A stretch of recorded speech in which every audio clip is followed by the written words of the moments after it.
Сәлем баршаңызға. бір жасағаннан өте дәмді болып шығатын жұмсақ дәмді пончиктің рецептімен бөлісетін боламын. Жасап көріңіздер. Менің осы рецептімді жоғалтып алмас үшін осы видеоны сақтап алыңыз және менің Instagram, YouTube каналдарыма жазылуды ұмытпаңыз.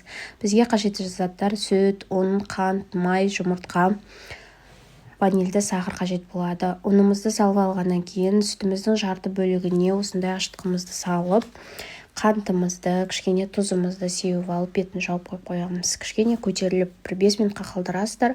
Кішкене көтерілгендей болады. Одан кейін қалған құрамды саламыз, яғни ванильді сахарды және жұмыртқамызды осылай салып, қантымыздың қалған бөлігін салып, жақсылап араластырып, қамыр етіп үйлеп аламыз. Жұмсақ, қолға кішкене жабысып тұратындай қамыр болады.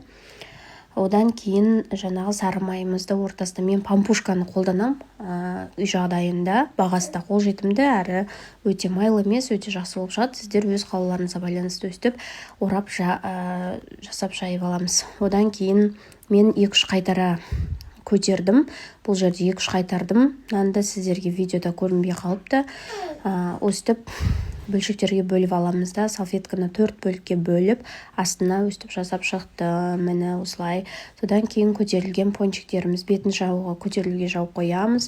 Осылай тесіп шығамыз, қайтадан бетін жауып қоямыз. Қызып тұрған табамызға осылай пончиктерімізді салып, кезекпен кезек пісіре бастаймыз. Салфетканы жайлап алып тастайсыздар. Осылай майдың бәрін өзіне сіңіріп алады. Пончиктерім дайын. Енді бетін әрлеуге кірісеміз. Мен шоколадты және осындай дәмді глазурды жасадым.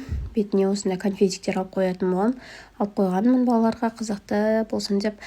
Өте дәмді шықты. Міндетті түрде жасап көріңіздер. Мен красительдерді онша ұнатпаймын, балалар жейтін болғаннан кейін. Сіздер өз қалауларыңызға қарай қолданасыздар бетін әрлеуге. Астарыңыз дәмді болсын, жасап көріңіз.